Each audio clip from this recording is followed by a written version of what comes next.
Dans ce chapitre, nous allons voir les bordures et les ombres. En CSS, nous avons beaucoup de propriétés qui nous permettent de faire une bordure. Nous avons par exemple border width, border color, border style, etc., etc., qui nous permettent de faire une bordure. Mais un peu comme background que nous avons utilisé à la place des backgrounds, image, background, attachment, background position, etc., etc. Nous allons également utiliser border ici. Et ça nous permet de regrouper toutes les propriétés de border. Et à cette propriété-là, nous allons donner des valeurs comme la largeur, la couleur et le type de bordure. Maintenant, la largeur, ça va s'exprimer en pixels, comme par exemple 2 px. Et la couleur, nous pouvons donner ça en... Et nous pouvons donner le nom directement en anglais. Nous pouvons donner la valeur hexadécimale comme dièse FFFF ou la valeur RGB. La valeur RGB. Pour le type de bordure, nous en avons plusieurs. Il y a par exemple, pour faire un trait simple, nous allons utiliser solid. Pour faire des pointillés, nous allons utiliser dirted. Et pour faire des tirés, nous allons utiliser dashed, double. Pour les bordures doubles, groove, en relief, etc., etc. Et donc, euh, pour le faire simplement, ici, nous avons pris l'exemple de H1. Nous avons pris H1 où nous voulons donner une bordure de 3 pixels, couleur bleue, et ça serait en dashed. Voici ce que les valeurs des bordures nous donnent. Ici, solide, dated, dashed qui est pointillé, double qui est deux traits. Donc, voilà un peu ce que ça donne et lorsque vous utilisez ces valeurs-là. Nous pouvons utiliser des propriétés pour pouvoir faire des bordures pour des côtés uniques. Par exemple, la propriété border que nous avons utilisée en haut va nous permettre d'appliquer une bordure aux quatre côtés. Ça va nous permettre de donner une bordure aux quatre côtés. Alors que parfois, nous pouvons juste avoir l'envie de faire une bordure pour un seul côté. Par exemple, le côté droit ou le côté gauche ou en haut ou en bas. Donc, pour faire tout ça, pour pouvoir faire ça, nous pouvons utiliser border top pour pouvoir faire une bordure du haut. Et nous pouvons utiliser border bottom pour faire la bordure du bas et border left pour pouvoir faire la bordure du gauche et etc. Donc, ici, nous allons utiliser toujours les mêmes propriétés et c'est toujours les mêmes valeurs. Et là, nous avons border left qui prend 2 pixels et solide et black. Là, vous savez déjà ce que ça va donner. Maintenant, pour faire les bordures arrondis comme ceci, vous avez vu, c'est arrondi. Ce n'est pas comme rectangle. Donc, c'est arrondi ici. Donc, pour le faire, on va utiliser la propriété border radius. Et là, nous allons donner une valeur de 10 pixels. Nous allons donner une valeur de 10 pixels. Vous pouvez donner ce que vous voulez. L'essentiel, c'est que ça soit arrondi. Et nous avons maintenant les ombres. J'espère que vous maîtrisez un peu ce qu'on appelle ombre. Ombre, par exemple, lorsqu'on prend un arbre et qu'il y a le soleil en haut, ça va donner les ombres en bas. Donc, c'est à quoi cela ressemble. Même si vous-même vous êtes debout comme ça et puis il y a le soleil en haut là-bas, ça va refléter votre ombre par terre. Donc, c'est ce à quoi nous allons s'attendre dans la partie des ombres. Nous avons deux types d'ombres. Nous avons les ombres des boîtes et les ombres les ombres de test. Pour faire les ombres de boîte, nous allons utiliser la propriété Boss Shadow. Et nous allons donner quatre valeurs. Nous allons donner quatre valeurs. Premièrement, nous allons donner le décalage horizontal de l'ombre. C'est-à-dire, horizontalement, comment ça va se décaler. Maintenant, également, verticalement, comment ça va décaler l'adoucissement du dégradé et la couleur de l'ombre. Par exemple, ici, nous avons Boss Shadow. Pour paragraphe, par exemple, nous allons donner Boss Shadow 6 pixels, 6 pixels et 0 black. Maintenant, ces mêmes valeurs-là s'appliquent exactement pour les test. Mais nous n'allons pas utiliser, nous n'allons pas utiliser les mêmes propriétés. Donc, pour les tests, nous allons utiliser test shadow. Voilà là où on s'était arrêté la fois dernière. Maintenant, je vais apporter quelques modifications. Le site n'est pas du tout joli. Ce n'est pas joli. Ce n'est pas un site, mais bon. C'est un peu comme un site. Donc, je dois modifier un peu pour que ça soit un peu joli. Maintenant, je vais enlever les fonds de ces tests-là. Je vais l'appliquer uniquement à cette deux, ceci et ceci. Donc, je vais d'abord récupérer. Donc, quoi, voilà, ici, j'ai journée et en rouge, j'ai les biens. Donc, je vais récupérer ces deux.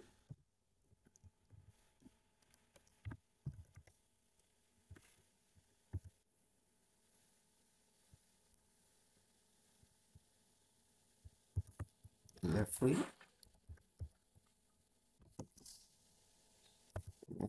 Je mets là, comme ça. Donc, c'est bon. C'est seulement aux deux. Mais en haut, ici, je vais mettre couleur black.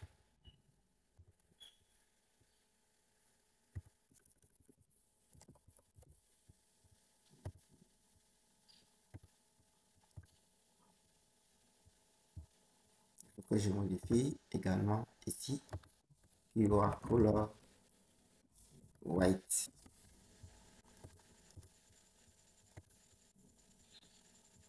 Voilà. Maintenant,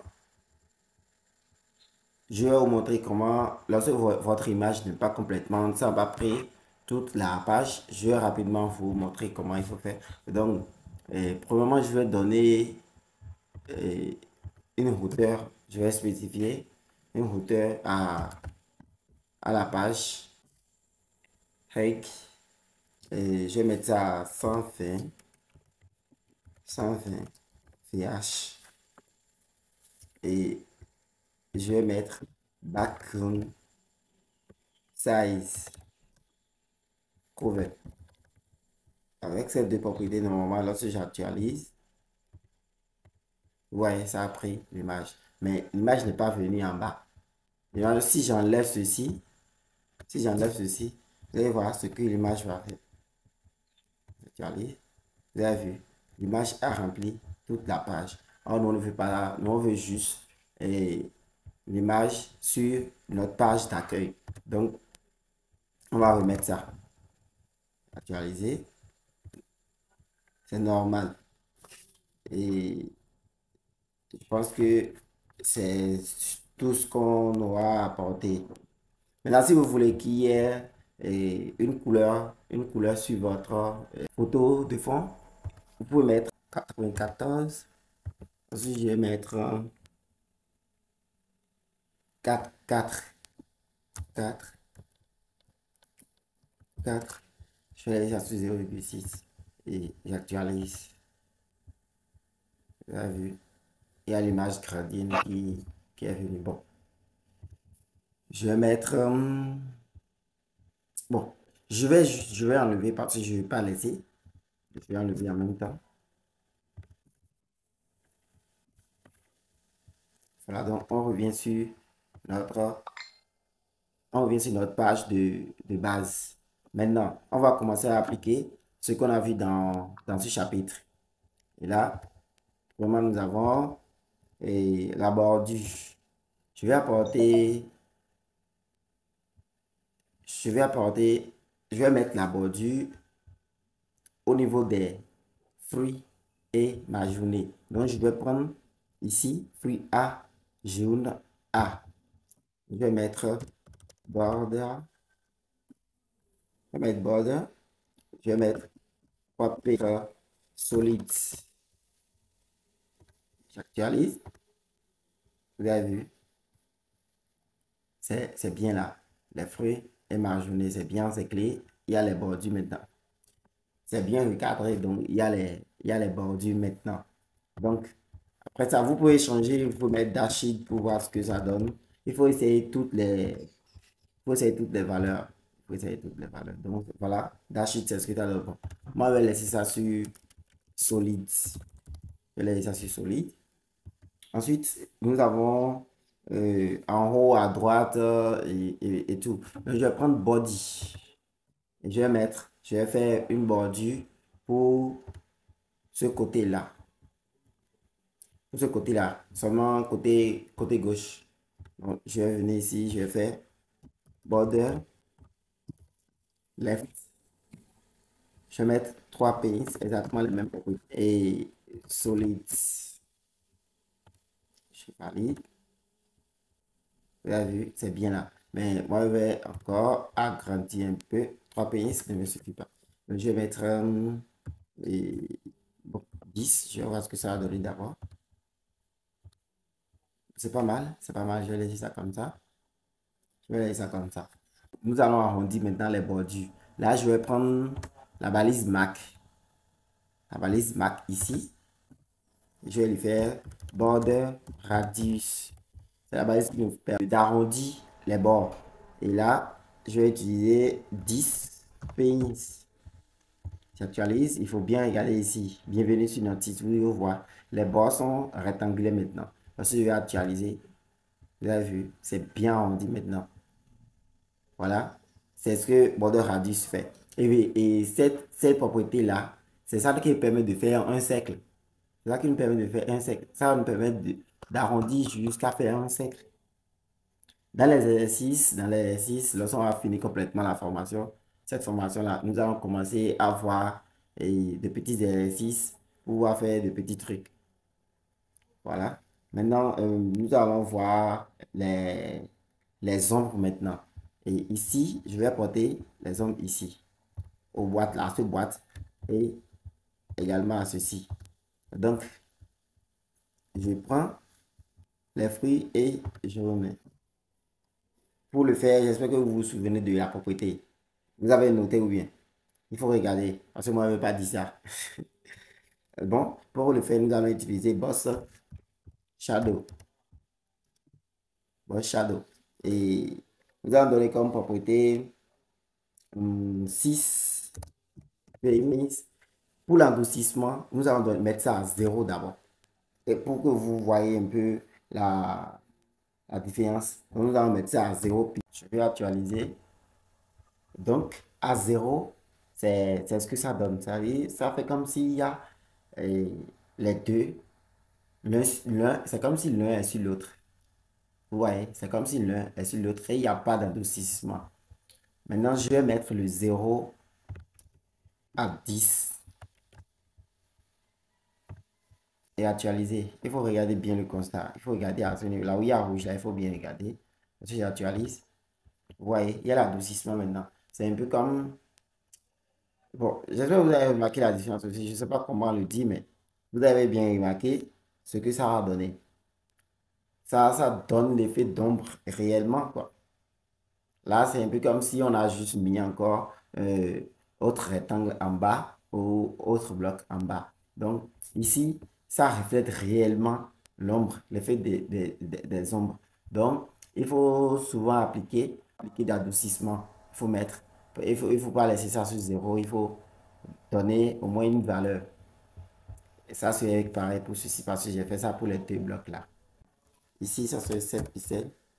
Je vais mettre 7 pixels ici. Et je vais mettre black. J'actualise. Vous avez vu, il y a l'un sur l'autre. Google, le noir, c'est l'ombre là qui est en noir. C'est l'ombre qui est en noir. Maintenant, je vais mettre, j'avais oublié pixel ici. Donc, je vais mettre ça à 6, l'adoucissement et actualiser. Voilà, c'est bon maintenant. La couleur n'est plus trop pure comme c'était sans adoucissement. Donc là, vous avez compris l'histoire d'adoucissement et tout, ou bien. Et j'actualise. Bon, 6 et 7 ça ne change rien. Bon, j'ai préféré mettre 6 partout. Là, voilà. Ça veut dire, aujourd'hui, dans ce chapitre, euh, nous allons faire certaines choses. Premièrement, nous avons vu comment il faut adapter l'image à la page. Donc, nous avons spécifié la hauteur de la page qui est 120 VH. Et ici, nous avons utilisé background size qui va nous permettre, et avec la valeur cover, qui va nous permettre de mettre l'image sur toute toute la page. Ensuite, nous avons vu comment arrondir, le bord le bord de quelque chose. Là, ici, nous avons fait border radius qui nous a permis d'arrondir ce bord-là. Pour faire les bordures de ceci, nous avons utilisé border tranquille, border pour pouvoir faire ceci, les fruits et ma journée. Ici, pour faire les bordures de côté-côté, nous avons utilisé border left. Vous savez pourquoi ça s'est arrêté ici? C'est parce que nous avons utilisé 120 VH. Si j'enlève les 120 VH, ça va venir juste, ça va prendre toute la page. Ça va prendre toute la page. Ensuite, nous avons vu comment comment faire les ombres de blocs et comment faire les ombres de test. Pour faire les ombres de blocs, nous avons utilisé les ombres de blocs, c'est ça qui est en rouge en bas. Les ombres de blocs, c'est ça qui est en rouge en bas. Donc, nous avons utilisé Boss Shadow. Boss Shadow pour le faire. Et ici, nous avons utilisé test shadow pour pouvoir le faire. Vous voyez, il y a des différences. Bon, c'est là on va s'arrêter aujourd'hui et continuer après avec autres propriétés. Et si vous avez aimé la vidéo, je vous demande de la liker, de vous abonner à la chaîne et d'activer la cloche de notification pour pouvoir recevoir de prochaines vidéos. Et je vous dis à la prochaine.